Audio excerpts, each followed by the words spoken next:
మనం ఈ సమయంలో దేవుని వాక్యములో నుండి ఒక భాగాన్ని మనం చదువుకుంటాం. మన ఆరాధనల కొరకై పరిశుద్ధ గ్రంథమైనటువంటి బైబిల్లో నుండి ఒక వాక్య భాగాన్ని మనం చదువుకుందాం.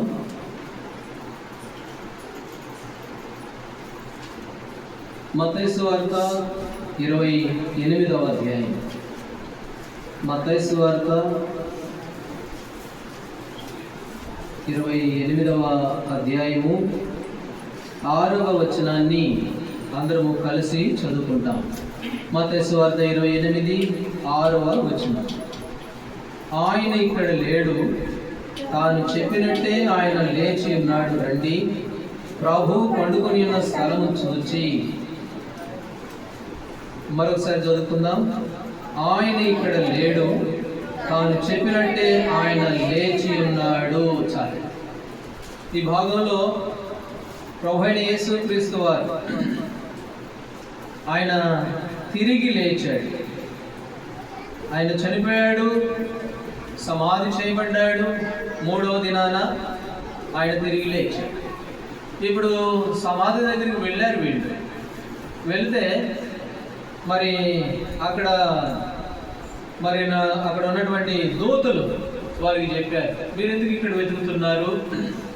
ఆయన తాను చెప్పినట్టుగానే తిరిగి లేచాడు అని వారితో చెప్పినట్లుగా చేస్తారు. అయితే తిరిగి లేస్తాను అని ఎవరు చెప్పారట? ఆయనే చెప్పాడు. తాను చెప్పినట్టుగానే ఆయన ఏం చేశాడు? తాను చెప్పినట్టుగానే ఆయన తిరిగి లేచినట్లుగా చూస్తాడు. మార్కు సువార్త 8వ అధ్యాయంలో యేసు ప్రభువారు భూమి మీద ఉన్నప్పుడు ఆయనే చెప్పాడు అన్నమాట. చూడండి 31వ వచనం. మార్కు సువార్త 8వ అధ్యాయము 31వ వచనం. మరియు మనిషి కుమారుడు అనేక హింసలు పొంది పెద్దల చేతను, ప్రధాన యాజకుల చేతను, శాస్త్రుల చేతను ఉపేక్షింపబడి చంపబడి 3 దినములైన తర్వాత లేచుట అగత్యమని వారికి బోధింపనారంభించెను. కాబట్టి యేసు ప్రభువారు మరి ఈ లోకంలో ఉన్నప్పుడు అనేకమైన హింసలు పొంది పెద్దల చేత, ప్రధాన యాజకుల చేత, శాస్త్రుల చేత చంపబడి, అయితే 3వ దినాన ఆయన ఏం చేస్తాడట? తిరిగి లేచును అని దేవుడు ఆయన జీవించినప్పుడు చెప్పాడు. ఈ లోకంలో ఉన్నప్పుడు ప్రభు చెప్పాడు. అందుకని మత్తయి సువార్తలో వారే అన్నారు, తాను చెప్పినట్టుగానే. ఆయన భూమి మీద ఉన్నప్పుడు చెప్పాడు కదా మీకు, నేను తిరిగి లేస్తానని. తాను చెప్పినట్టుగానే ఆయన తిరిగి లేచాడు. కీర్తనల గ్రంథం 18వ అధ్యాయంలో ప్రభు అయిన యేసు ప్రభువారి గురించి ఒక మాట ఉంది. చూడండి 18వ అధ్యాయం కీర్తనల గ్రంథంలో 18వ అధ్యాయము చదవండి ఆ మాట. 10వ వచనం. 18:10. క్షమించండి 31. 18:31.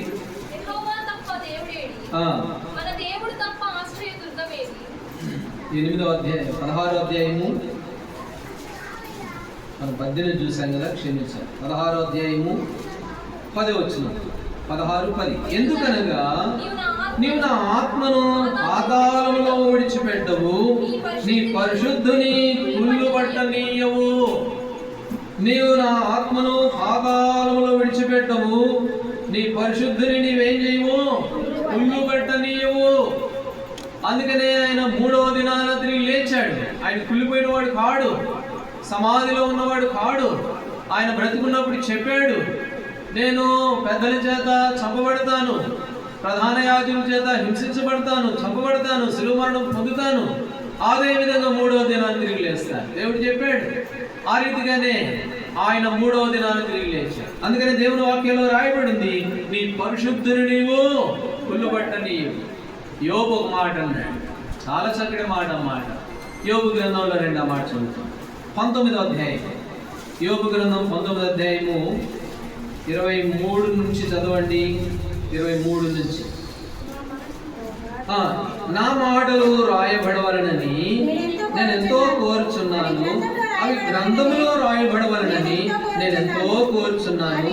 అవి ఇనుప పొగరుతో బండ మీద చెక్కబడిన శేషముతో నింపబడి నిత్యము నిలవలనని నేను ఎంతో కోరుచున్నాను. చాలు. ఇక్కడ అంటాడు యోబు, ఈ మాటలు రాయబడాలి, ముట్టుటి రాయబడ్డం కాదు, అవి స్థిరంగా ఉండాలి. ఆ మాటలు అవి చాలా స్థిరంగా ఎప్పటికీ నిలిచిపోవాలి నేను చెప్పే మాటలు అని. అయితే ఇప్పుడు ఏమని చెబుతున్నాడంట 25వ వచనం, అయితే నా విమోచకుడు సజీవుడనియు తర్వాత ఆయన భూమి మీద నిలుచుననియు నేనెరుగుదును. నా విమోచకుడు ఎవరు? సజీవుడు. ఆయన భూమి మీద నిలబెడతాడు, నేను ఎరుగుదును. కాబట్టి ఈ మాటలు స్థిరంగా రాయాలని నేను కోరుకుంటున్నాను. ఇవి చాలా చక్కగా రాస్తే ఎంత బాగుండును అని యోబు. ఎందుకంటే యోబు తన జీవితంలో ఎరిగాడు. ఏమని ఎరిగాడు అంటే, నా విమోచకుడు ఆయన సజీవుడు, ఆ నా విమోచకుడు సజీవుడు, ఆయన భూమి మీద ఒక దినాన నిలుచును, నేను ఎరుగుదును. కాబట్టి మన దేవుడు ఎవరు అని అంటే ఆయన సజీవుడు. యేసు ప్రభువు అన్నాడు కదా, ఏమన్నాడు చెప్పండి? ఇదిగో ప్రకటన గ్రంథం 1వ అధ్యాయం 18వ వచనం, ఇదిగో మృతుడనైతిని గాని యుగ యుగములకు సజీవుడై ఉన్నాను. ఇదిగో చనిపోయాను, సమాధి చేయబడ్డానులే, కానీ 3వ దినాన తిరిగి లేచాను, నేను యుగ యుగములకు సజీవుడను. ఇదిగో మృతుడనైతిని కానీ నేను యుగ యుగములకు సజీవుడు. యేసు ప్రభువారు యోహాను సువార్త 10వ అధ్యాయం 18వ వచనంలో మాట అన్నాడు. ఏమన్నాడు అని అంటే, రండి యోహాను సువార్త 10వ అధ్యాయము 18వ వచనం, ఎవడును నా ప్రాణం తీసుకోలేడు, నా అంతటా నేనే దాన్ని పెట్టుచున్నాను, దాన్ని పెట్టుటకు నాకు అధికారము కలదు, దాన్ని తిరిగి తీసుకున్నట్టు నాకు అధికారము. కాబట్టి నా ప్రాణం నేనే పెడుతున్నాను, దాన్ని పెట్టడానికి నాకు అధికారం కలదు, దాన్ని తిరిగి తీసుకోవడానికి కూడా నాకు అధికారం.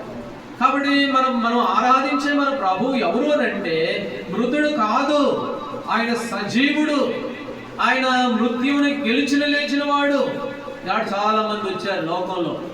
మొన్న ఈ మధ్య కాలంలో మనందరికీ తెలుసు, ఈ మధ్య ఒకటి కాదు, మహా అయితే ఒక 5-6 10 సంవత్సరాలు, ఒక 7-8 సంవత్సరాల క్రితం, లేక 5-6 సంవత్సరాలు అంతే ఒకటి, ఒక ఆయన అన్నాడు, ఆయన కూడా నేను దేవుడిని అని చెప్పి పూజలు అందుకుంటున్నాడు. ఆయన కూడా బ్రతికే ఉన్నాడు, ఆయన కూడా దేవుడిని అని చెప్పి అందరి చేత పూజలు అందుకుంటూ ఉన్నాడు. ఒకసారి ఎన్నుముకకి ఆపరేషన్ జరిగింది. అప్పుడు చెప్పాడు, నేను చచ్చిపోతాను కానీ మళ్ళీ నేను లెగుస్తాను, నేను సజీవంగానే ఉంటాను, మళ్ళీ నేను తిరిగి లెగుస్తాను. అంతే, ఒక 5-6 సంవత్సరాలు చచ్చిపోయాడు, ఇంతవరకు లేదు. అయితే మన దేవుడు ఎట్లాంటి వాడు అని అంటే తాను చెప్పినట్టుగానే సజీవుడు. నేనే నా ప్రాణమును పెట్టుచున్నాను, నాకు అధికారం కలదు, నేనే మళ్ళీ దాన్ని తీసుకునేటువంటి అధికారం కలిగిన వాడు. కాబట్టి లోకంలో ఉన్న వారందరికంటే యేసుప్రభువు ఎందుకు గొప్పవాడంటే ఆయన ప్రాణమును పెట్టి తీసుకోగలిగిన వాడు. ఈనాడు చాలా మంది ప్రాణం పెట్టిన వాళ్ళు లేదు, కానీ ఇక దాన్ని తీసుకున్నవారు లేదు.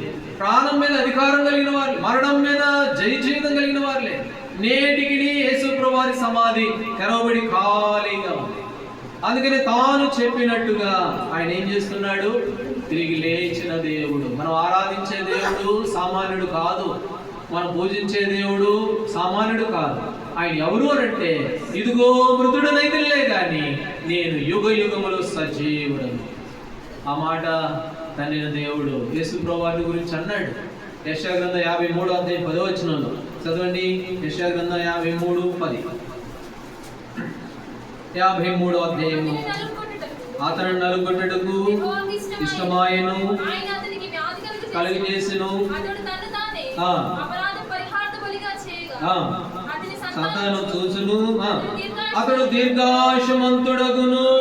యెహోవా ఉద్దేశం అతని వలన సఫలమగును, అతడు దీర్ఘాయుష్మంతుడగును. కాబట్టి ఆయనకు మరణం అనేది లేదు.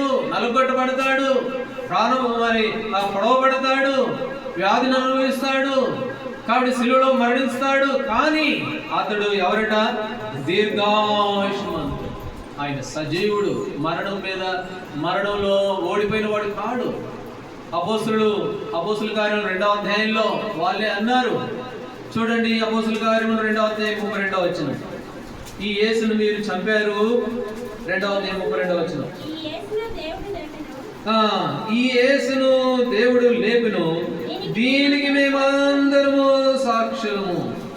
కాబట్టి మీరు చంపారులే కానీ ఈ యేసును దేవుడు లేపాడు, దానికి మేమందరం కూడా ఎవరమాట సాక్షి.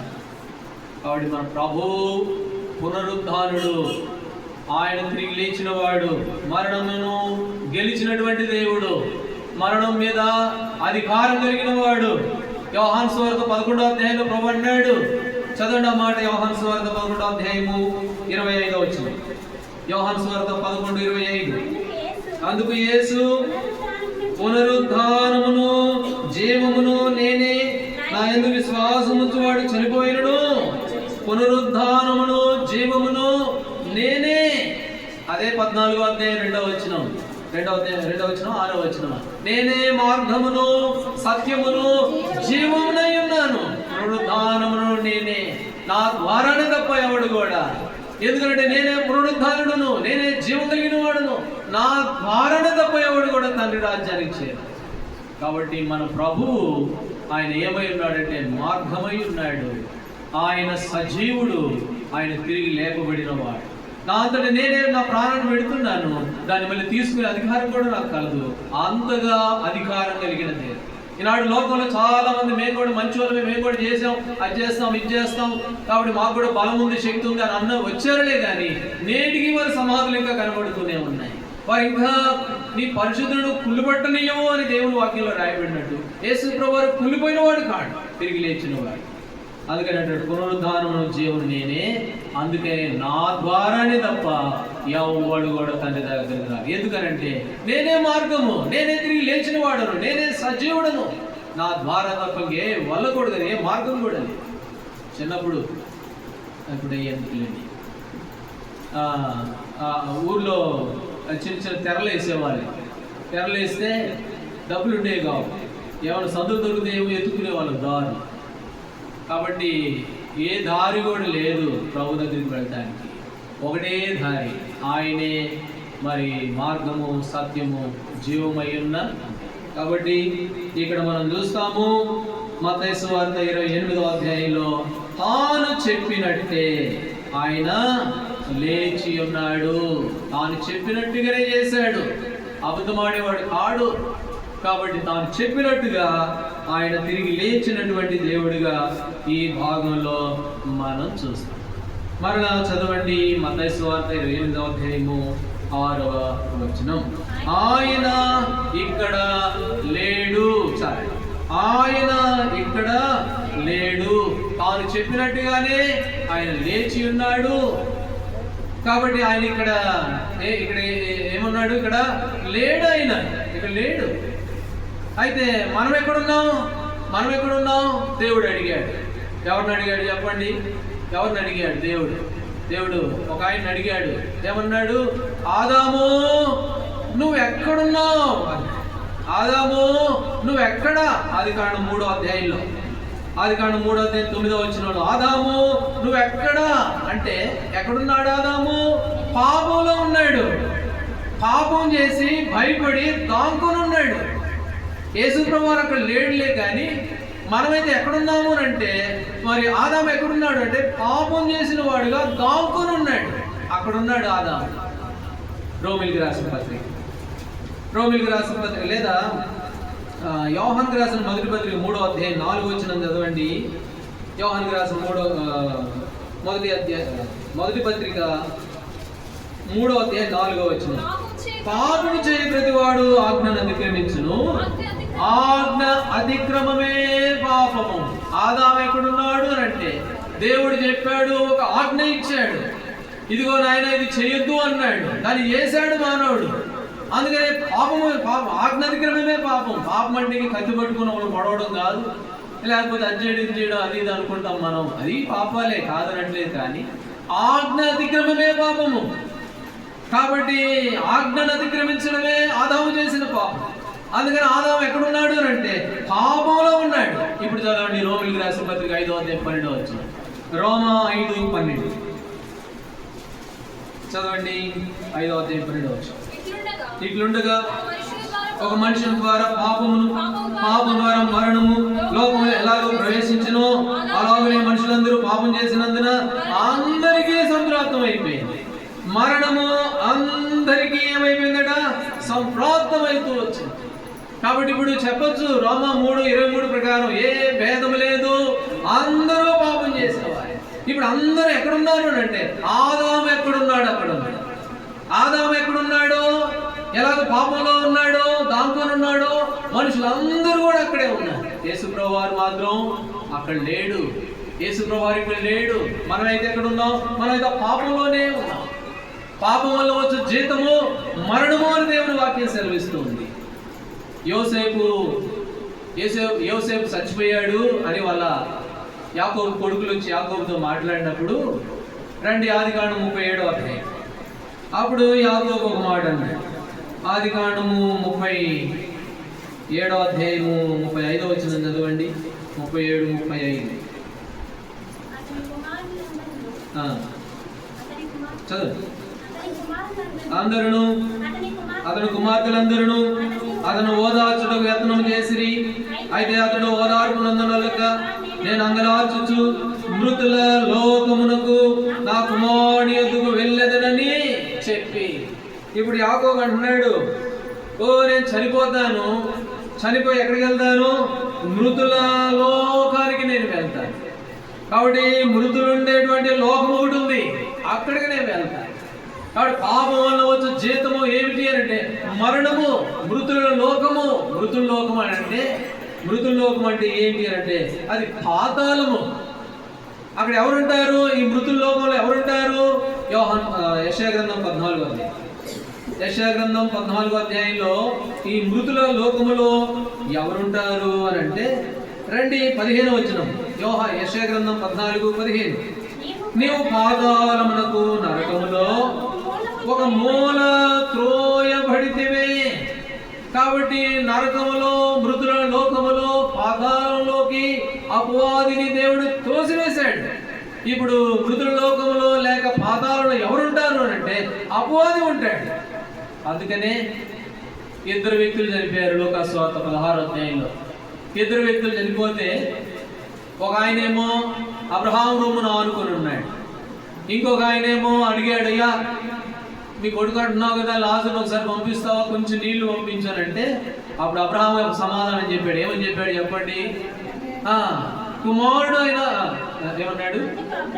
అందుకు అబ్రహాము, కుమారుడా నీవు ఈ లోకంలో నీకు నచ్చినట్టుగా జీవించావు, నీ ఇష్టం వచ్చినట్టుగా జీవించావు. వాడైతే కష్టం అనిపించాడు, ఇక్కడ సుఖపడుతున్నాడులే కానీ నీవు యాతన పడుతున్నావు. ఈ మృతుల లోకములో, పాతాళంలో ఏముందంటే యాతన ఉంది, దుఃఖం ఉంది, వేదన ఉంది. అయితే ఎవరు వెళ్తారు ఆ లోకానికి, ఆ పాతాళ లోకానికి ఎవరు వెళ్తారు? యోబు గ్రంథం రండి. యోబు గ్రంథం 24వ అధ్యాయము 19వ వచనం. యోబు గ్రంథం 24:19. అనావృష్టి చేతును ఉష్ణము చేతును పాతాళము పాపము చేసిన వారిని పట్టుకొనును. పాపము, పాతాళము లేక నరకము ఎవరు పట్టుకుంటుందట? పాపం చేసిన వారిని పట్టుకొనును. వరదలు వస్తూ ఉన్నాయంట. అంతగా కనపడవు కానీ భద్రాచలంలో వర్షాలు వచ్చినప్పుడు, వరదలు వచ్చినప్పుడు గోదావరి ఇక చూడండి విపరీతంగా పొంగి పొరుగుతూ ఉంటుంది, ప్రవహిస్తూ ఉంటుంది. అలాగే వరదలు వస్తూ ఉంటే ఊర్లు కొట్టుకుపోయినాయి అంట. వాడు ఏం చేశాడు అంటే ఆ నీళ్ళలో మునిగిపోయి ఉన్నాడు, కొంతవరకు ఏదాడు. ఇక ఏదలేకపోతున్నాడు, ఆయాసం వచ్చింది. ఏదన్నా దొరికితే బాగుండు దాన్ని పట్టుకొని శాద తీరుదాం అనుకుంటే నల్లట్టుగా ఒకటి వెళ్తుంటే ఇదేదో మొద్దులాగుందో అనేసి దాన్ని పట్టుకున్నాడు. దాన్ని పట్టుకుంటే ఆ తర్వాత అది చూస్తే అది ఒకటి ఎలుగుబంట అంట. అది ఈయన పట్టుకున్నాడు. ఈయన పట్టుకుని ఇద్దరు ఉండేది. పాపం చేసిన వారిని పాతాళం ఏం చేస్తుందట? పట్టుకొనును. ఎవరిని పట్టుకుంటుంది? కీర్తన గ్రంథం 9వ అధ్యాయంలో దుష్టులను దేవుని మనసు జనులందరూ పాతాళమునకు దిగిపోవుదురు. పాపం చేసిన వారిని పాతాళం. అయితే పాపం అంటే ఏంటి? ఆజ్ఞ అతిక్రమమే పాపం. ఇప్పుడు మానవుడిగా మనం అందరం ఎక్కడున్నాము అంటే పాతాళానికి సమీపంగా ఉన్నాం. అపవాదికి ఏర్పాటు చేయబడినటువంటి ఆ నరకానికి మనం పోయేవారిగా ఉన్నాం. అక్కడ యాతన ఉంది, మరి వేదన ఉంది, దుఃఖం ఉంది. అయితే 107వ కీర్తన గ్రంథం 107వ అధ్యాయము 20వ వచనం చదవండి. 107:20. ఆయన తన వాక్కును పంపి వారిని బాగు చేసెను, ఆయన వారు పడిన గుండెలో ఉండే వారిని ఆయన తన వాక్కును పంపి. ఏమిటి ఆయన వాక్కు? యోహాను సువార్త 1వ అధ్యాయం 1వ వచనం తిరిగి 14వ వచనం. ఆది యందు వాక్యం ఉండెను, వాక్యం దేవుని దగ్గర ఉండెను, వాక్యమే దేవుడై ఉండెను, ఆ వాక్యమే యేసు ప్రభువుగా ఈ లోకానికి వచ్చాడు 14వ వచనంలో. కాబట్టి ఆయన తన వాక్కును పంపి వారిని, పడిపోయిన వారిని, పాతాళానికి దిగిపోయిన వారిని అని ఏం చేశాడు? ఆయన బాగు చేస్తూ వచ్చాడు. కాబట్టి యేసు ప్రభువు ఇక్కడ లేడు. మనమైతే ఎక్కడ ఉన్నాం? మనం అక్కడే ఉన్నాం. మనం పాతాళానికి సమీపంగా ఉన్నాం. అందుకని ప్రభువు ఏం చేస్తూ వచ్చాడు అంటే ఆయన మనని తిరిగి లేచాడు. ఆయన తన వాక్కును పంపాడు. ఆ వాక్యమే ప్రభువైన యేసుక్రీస్తు వారు. ఆయన ఈ లోకానికి వచ్చి మన కొరకై చనిపోయాడు, శ్రమ పెట్టబడ్డాడు. హెబ్రీయులకు రాసిన పత్రిక 13వ అధ్యాయము 12-13 వచనాలు. హెబ్రీ 13:12-13. కావున యేసు కూడా తన స్వరత్వము చేత ప్రజలను పరిశుద్ధపరచుటకై గావిని వెలుపుట శ్రమ పొందెను. గావిని వెలుపుట ఆయన ఏం చేయబడ్డాడు? శ్రమ పొందెను. లూకా సువార్త 22వ అధ్యాయం 54వ వచనం చదవండి. 22:54. వారు ఆయన్ని పట్టి ఈడ్చుకుని పోయి ప్రధాన యాజకుని ఇంటిలోనికి తీసుకుని హెబ్రీయులకు రాసిన పత్రికలో గవిని వెలుబడికి ఏడవబడ్డాడు, పాలెం వెలుబడికి త్రోయబడ్డాడు. ఎందుకనంటే వారు పడిన గుంటలో నుంచి వారిని తీసేందుకు. ఆయన తన వాక్కును పంపిస్తే ఆ వాక్యమే ప్రభువైన యేసుక్రీస్తు వారు. ఆ ప్రభువైన యేసుక్రీస్తు వారు ఏం చేయబడ్డాడు? ఏడవబడ్డాడు గవిని వెలుబడి. నిజంగా ఎంత ప్రేమ! కాబట్టి ఆయన ఇక్కడ లేడు, మనం ఉన్నాం అక్కడ. మనం అక్కడ ఉన్నామని చెప్పి దేవుడే లోకానికి దిగి వచ్చి మన కొరకై ఏడవబడినటువంటి దేవునిగా మన ప్రభువుని మనం చూస్తాం. కాబట్టి మన ప్రభువుని దేవుడు చేసిన మేలును బట్టి, ప్రభా నీవు నన్ను ఎంతగా ప్రేమించావు. ఆజ్ఞాతిక్రమమే పాపమైతే ఆ పాపాన్ని బట్టి నాకు రావాల్సిన శిక్ష మరణమైతే ఆ మరణము యాతనకరమైన స్థలము, అందులో నుంచి తప్పించడం కొరకే మీరు ఈ లోకానికి వచ్చారు. మీరు వచ్చి ఏం చేయబడ్డారు? ఏడవబడ్డాడు. ఆయన గవిని వెలుబడికి పారబోయబడ్డాడు, నీళ్ళ వలె పారబోయబడ్డాడు. కాబట్టి మీ ప్రేమ ఎంత గొప్పది ప్రభు. మీరే కనుక అలాంటి గొప్ప కార్యమే చేయకపోతే నాకు విడుదల లేదు, విమోచన లేదు. నన్ను విడిపించావు, విమోచించావు ప్రభా అని చెప్పి ప్రభుని ఆరాధించవలసిన వారంగా మనం ఉన్నాము. అందుకని ఇక్కడ అంటాడు, వారు అన్నారు దేవదూతలు, ఆయన ఇక్కడ లేడు. సరే, మత్తయి సువార్త 8వ అధ్యాయము 6వ వచనం. ఆయన ఇక్కడ లేడు, తాను చెప్పినట్టే ఆయన లేచి ఉన్నాడు. తాను చెప్పినట్టే ఆయన ఏం చేశాడు? తిరిగి లేచాడు. ఎందుకు లేచాడు? ఇది కారణం. ఎందుకు లేచాడు? ఒకటి, ఆయన చెప్పాడు ముందే, 3 దినములు చనిపోతాను, 3వ దినాన్ని తిరిగి లెగుస్తాను అని చెప్పాడు. నా ప్రాణం ఎవరు దీనవసరం లేదు, నా అంతటా నేనే దాన్ని పెట్టుచున్నాను, నేనే దాన్ని తీసుకుంటాను, నాకు అధికారం కలదు, పునరుద్ధానమును జీవమును నేనే, మృతుడిని అయ్యాలే కానీ ఇదిగో సజీవుడు యుగములు, కాబట్టి నేనే నా ప్రాణాన్ని పెడుతున్నాను. తాను చెప్పినట్టుగానే ప్రభావం చేశాడు. ఒకటి. రెండోది, ఎందుకు ఆయన అక్కడ లేడు, సమాధి దగ్గర లేడు ఆయన? ఏ కారణం అంటే మనం ఉన్నాం సమాధికి సమీపంగా, పాతాళానికి సమీపంగా. దేవుని మనుషులు జనులందరూ దుష్టులను దిగిపోతూ ఉంటే, పాపం చేసిన వారి పాపం పట్టుకుంటూ ఉంటే, అందులో నుంచి మనల్ని విమోచించడం కొరకు తన వాక్కును పంపాడు తండ్రి దేవుడు. ఆ వాక్యమే శరీరధారిగా మన మధ్యలో జీవించి అనేక శ్రమలు పొందిన ప్రభువైన యేసుక్రీస్తు వారిగా చూస్తాం. మూడవదిగా, ఆయన చెప్పినట్టుగా ఏం చేయబడ్డాడంట? ఆయన ఎందుకు లేచాడు? ఆయన లేయటానికి గల కారణం ఏంటి? యోహాను సువార్త 14వ అధ్యాయంలో ప్రభు శిష్యులతో ఒక మాట చెప్పాడు. యోహాను సువార్త 14వ అధ్యాయము 2వ వచనం చదవండి. నా తండ్రి ఇంట అనేక నివాసములు కలవు, దేనినైనా మీతో చెప్పుతున్నాను. మీకు స్థలం సిద్ధపరచ వెళ్ళుచున్నాను. మీకు స్థలము సిద్ధపరచ వెళ్ళుచున్నాను. కాబట్టి నేను మరి మీకు స్థలము సిద్ధపరచ వెళ్ళుచున్నాను. కాబట్టి నేను లేస్తాను, నేను చనిపోతాను, తిరిగి లేస్తాను, లేచి తండ్రి కుడిపాసం మీద నేను ఉండటకు వెళ్తాను. అయితే నేనుండు స్థలములో మీరు కూడా ఉండినట్టు నేనేం చేస్తాను అని అన్నాడు. నేను తిరిగి లేస్తాను. ఆయన లేచి ఉన్నాడు. ఎందుకనంటే మనకు ఒక స్థలం సిద్ధపరచడానికి వెళ్ళాడు. హెబ్రీయులకు రాసిన పత్రిక 11వ అధ్యాయము 10వ వచనం చదవండి. హెబ్రీ 11:10. ఏలయనగా దేవుడు దేనికి శిల్పియు నిర్మాణకుడై ఉన్నాడో పునాదుల పట్టణం కొరకు అబ్రహాము ఎదురు చూచుచుండెను. పునాదులు కలిగిన ఆ పట్టణం కొరకు అబ్రహాం ఏం చేస్తూ ఉన్నాడంట? ఎదురు చూస్తూ ఉన్నాడు. 13వ అధ్యాయం హెబ్రీయులకు రాసిన పత్రిక 13వ అధ్యాయము 14వ వచనం 13-14. నిలవరమైన పట్టణము మనకి ఇక్కడ లేదు కానీ ఉండబోచున్న దాని కోసము ఎదురు చూస్తున్నాము. కాబట్టి నిలవరమైన పట్టణము ఇక్కడ లేదు.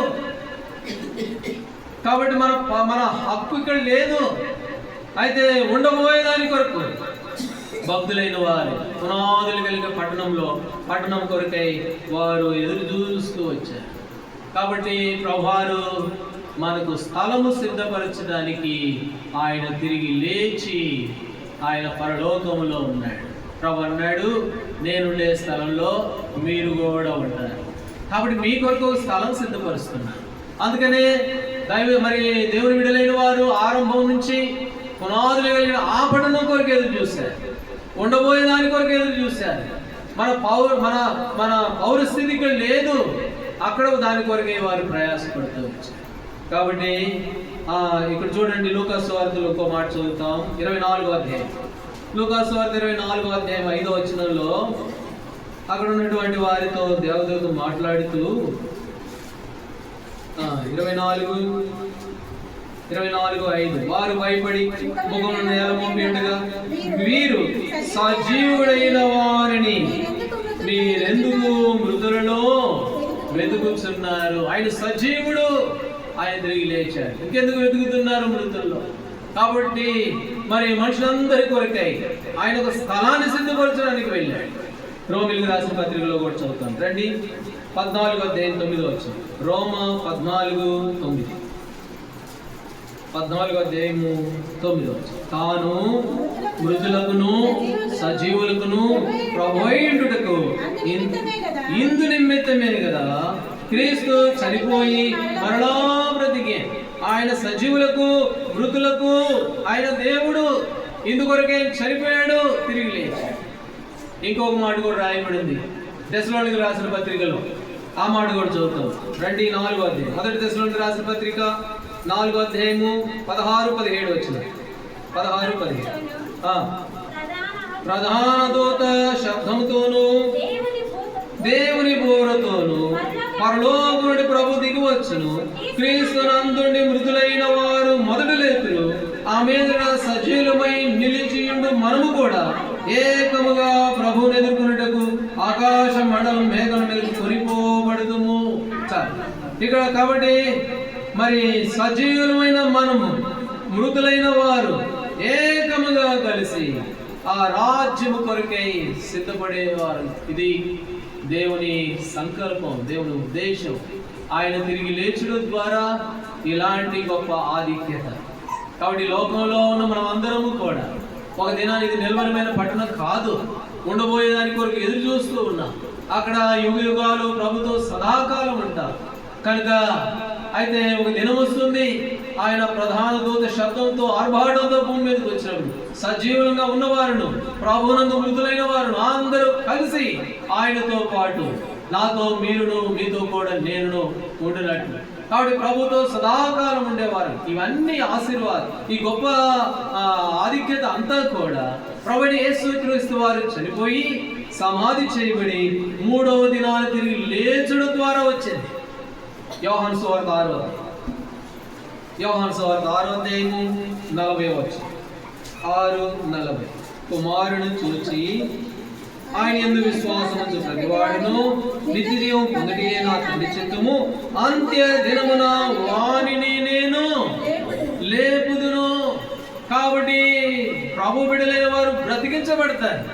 యెషయా గ్రంథంలో ఇంకో చక్కటి మాట కూడా ఉంది. ఆ మాట కూడా చదువు. యెషయా గ్రంథం 26:19 వచ్చింది. యెషయా గ్రంథం 26:19. నీ వారు బ్రతుకుదురు, అగును మంటిలో పడిన వారు మేల్కొని కాదు మృతులైన నీ వారు బ్రతుకుదురు. కాబట్టి ప్రభు లేచాడు. ఆయన ప్రథమ ఫలముగా మొట్టమొదటిగానే లేచాడు.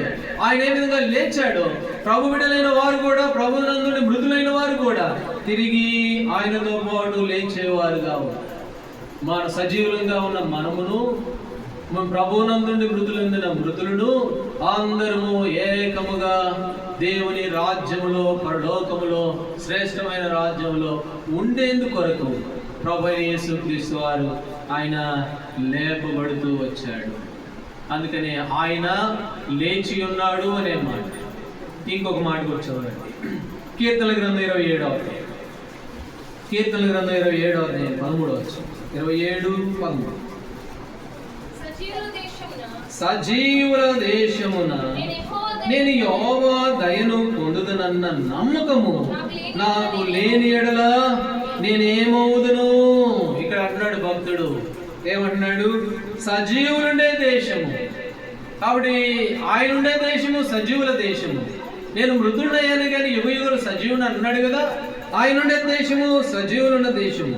ఆ సజీవులున్న దేశంలో యెహోవా దయను పొందుదన్న నమ్మకం నాకు లేకపోతే నేనేమవుదును? కాబట్టి ఇటు నమ్మకం కలిగిన వారంగా దేవుని బిడ్డగా మనం ఉండాలి. కాబట్టి ఈ దినం ప్రభు వచ్చినా నేను ప్రభుతో ఉంటాను అనే నమ్మకం. కాబట్టి నేను ప్రభులో ఉన్నాను, నేను ధన్యుడును అనే నమ్మిక. అందుకని యేసు ప్రభువారు తిరిగి లేచాడు. అందుకని అంటున్నాడు భక్తుడు, అలాంటి నమ్మకమే కనుక నాకు లేకపోతే నేను ఏమవుదును? ప్రకటన గ్రంథం 22వ అధ్యాయం. ప్రకటన గ్రంథం 22వ అధ్యాయము 14వ వచనం. 22:14. జీవవృక్షమునకు హక్కు గలవారై గుమ్మముల గుండా ఆ పట్టణంలో ప్రవేశించినట్లు తమ వస్త్రములు ఉదుక్కున్నవారు ధన్యులు. కాబట్టి ఆ పట్టణంలో ప్రవేశించేవారు ధన్యులు.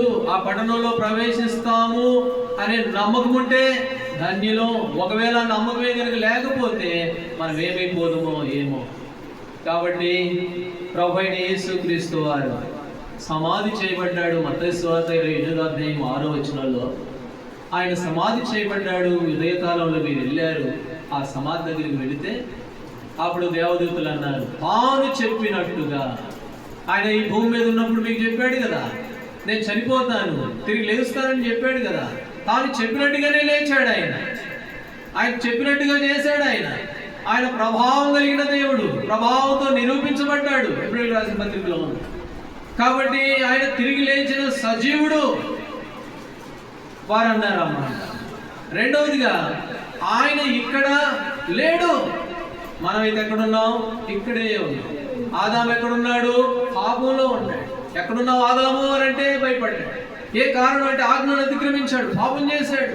ఆ పాపం వల్ల వచ్చే చేత మరణము, పాతాళం పట్టుకుంటుంది. ఆ పాతాళంలో అపవాది ఉన్నాడు, వాని కొరకై సిద్ధపరచబడింది ఆ పాతాళం. అక్కడ పాపం చేసిన వారిని పట్టుకుంటుంది. అక్కడ యాతనకరమైన స్థలం అది. అక్కడి నుంచి దేవుడు మనల్ని విడిపించేందుకు తన వాక్కును పంపాడు. 107వ అధ్యాయం 20వ వచనం ప్రకారం ఆయన తన వాక్కును పంపి పడిపోయిన గుండెలో నుండి మనల్ని లేవనెత్తాడు. అందుకే ఆయన సజీవుడయ్యాడు. ఆయన తిరిగి లేచడం ద్వారా ఆ నరకం నుంచి, ఆ పాతాళం నుంచి మనమంతా తప్పించబడిన వారము. నిజంగా ఆయన లేయడం మనకెంత ఆశీర్వాదం, ఆయన చనిపోవడం ఎంత ఆశీర్వాదం. గుడ్ ఫ్రైడే, మంచి శుక్రవారం. చచ్చిపోవడం మంచిది ఎట్లా అవుద్ది? బ్రతికుంటే మంచిది కానీ, పుడితే మంచిది కానీ, శుభకార్యం జరిగితే మంచిది కానీ, చచ్చిపోయింది మంచిది ఎట్లా అవుద్ది అని అంటే ఇట్లా అవుతుంది మంచి. ఇలాగూ ఆయన చనిపోవడం ద్వారా ఇదంతా మనకు జరిగినది మంచి. ఆయన చనిపోకపోతే ఇదంతా లేదు మనకి. నరకానికి మూలకు పోయబడేవాళ్ళం, పాపంలోనే జీవించేవారు, దేవునికి దూరస్తులుగానే ఉండేవారు. ఎప్పుడైతే ఆయన చనిపోయాడో ఈ మంచంతా మనకు వచ్చేసింది. అందుకనే యేసు ప్రభువారు చనిపోయిన రోజు మంచి శుక్రవారం, అది చెడ్డ శుక్రవారం కాదు, చాలా మంచి శుక్రవారం. అందుకే తెలుగులో ఆ మాట గుడ్ ఫ్రైడే అంటే ఇంగ్లీష్, తెలుగులో ఏమో మంచి శుక్రవారం. అప్పుడు ఆయన సమాధి చేయబడ్డాడు, తిరిగి లేచాడు. ఆయన లేయడం ద్వారా ఆయన లేచి ఏం చేశాడు? మన కొరకై ఒక స్థలాన్ని సిద్ధపరుస్తూ, అది పునాదులు కలిగిన పట్టణం. అక్కడ నువ్వు అవునన్నా కాదన్నా, ఇవాళైనా రేపైనా ఏదో ఒక రోజు ఖచ్చితంగా అక్కడికి వెళ్ళాల్సిందే. అయితే నమ్మకం లేకపోతే ఏమైపోతాం? ప్రభువు సంపూర్ణంగా నాలో ఉన్నాడు, ప్రభువుని నేను సంపూర్ణంగా ఎరిగి ఉన్నాను, ఆయనతో నేను జీవించగలుగుతున్నాను, నేను ఆయనతో ఉంటాను అని నమ్మకం లేకపోతే ఏంటి మన సంగతి? డబ్బు లేక కావు అబ్రహాంకి, పనులు లేక కాదు, మందలు గొర్రెలు లేక కాదు, ఇంట్లో పుట్టిన వాళ్ళే 300 మంది అలవర్చబడిన వాళ్ళు. ఎంతమంది ఉంటారో చూడండి. అయితే దేని కొరకు ఎదురు చూశాడు?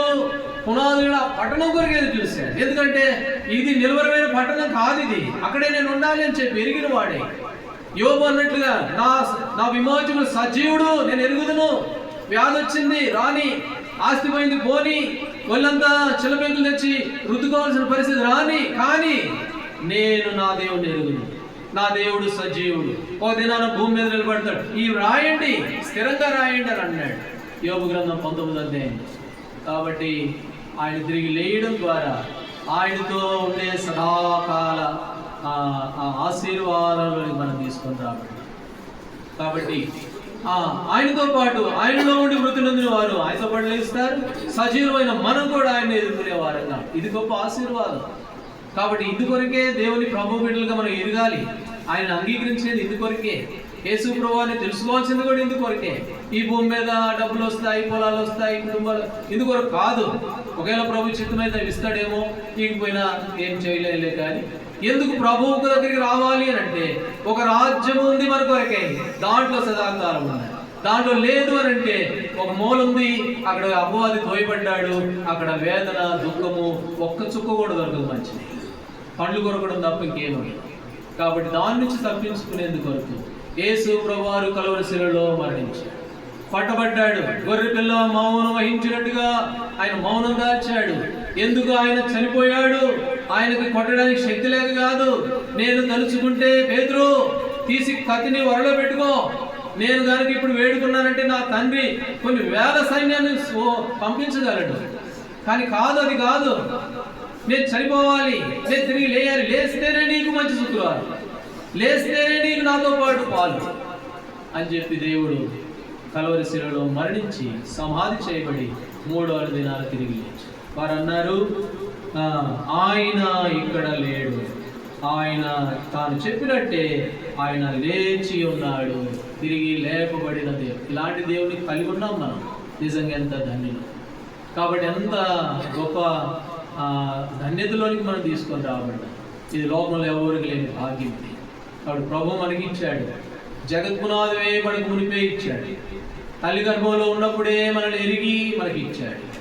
కాబట్టి మన తాత ముత్తాతలను కాపాడి ఇప్పటికి మనం ఉండాలి అని చెప్పి వారిని మన విషయమై వాళ్ళని కాపాడి, వాళ్ళు సజీవంగా ఉంటేనే కదా వాళ్ళ ద్వారా మనం వచ్చేది. మన విషయమై వారిని భద్రపరిచాడు, ఇప్పుడు వరకు నడిపిస్తూ వచ్చాడు. సంవత్సరాలు దేవుడు ఇస్తూ ఉన్నాడు. ఆయన పట్టణంలో ఉంటామని నిరీక్షణ కలిగి ఉండాలని దేవుడు మనల్ని ఏర్పాటు చేసుకున్నాడు. కాబట్టి ఆయన సమాధి చేయబడ్డాడు, తిరిగి లేచిన గొప్ప ఆశీర్వాదం ఇక్కడ ఉన్న నువ్వు నేను పొందుకున్నాం. కాబట్టి ఎంత ధన్యులు. ప్రకటన 22:14 ఆ పట్టణంలో ప్రవేశించడం కొరకు వస్త్రాలు ఉతుక్కున్న వారు ఎవరట? ధన్యులు. కాబట్టి దేవుడు మనల్ని ధన్యులుగా చేశాడు. ఆయన తిరిగి లేయడం ద్వారా, సమాధి చేయబడి తిరిగి లేచడం ద్వారా ఆ ధన్యతలోనికి నువ్వు నేను తీసుకున్నావు. కాబట్టి ఈ గొప్ప ఆశీర్వాదాన్ని పొందుకున్న మనము కృతజ్ఞత కలిగిన వారమై, ప్రభువా నీవే కనుక తిరిగి లేకపోతే నాకు ఈ గొప్ప భాగ్యం లేదు. అయితే ఇంకోటి కూడా ఉంది, అపవాదికి వాళ్ళ దోతలకు సిద్ధపరిచినటువంటి నరకం, అందుకు వెళ్ళేవాడు. అక్కడ వేదన ఉంది, దుఃఖం ఉంది, దాని నుండి తప్పించావు. పరలోక రాజ్యం కొరకే నన్ను సిద్ధపరిచావు. మీ ప్రేమ ఎంత గొప్పది, అందుకని మిమ్మల్ని ఆరాధిస్తున్నాను ప్రభు అని చెప్పి మనం కొన్ని నిమిషాలు వ్యక్తిగతంగా ప్రభుని స్తుతించి ఆరాధించే వారంగా ఉన్నాం. దేవుడు ఆ విధంగా మనకి సహాయపడుగా ఒకరి తర్వాత ఒకరు మరి సహోదరుడు సహోదరి అలాగూ దేవుడి ద్వారా పొందుకున్న ఆశీర్వాదాలను బట్టి ఒకరి తర్వాత ఒకరు ప్రభుని ఆరాధించారు.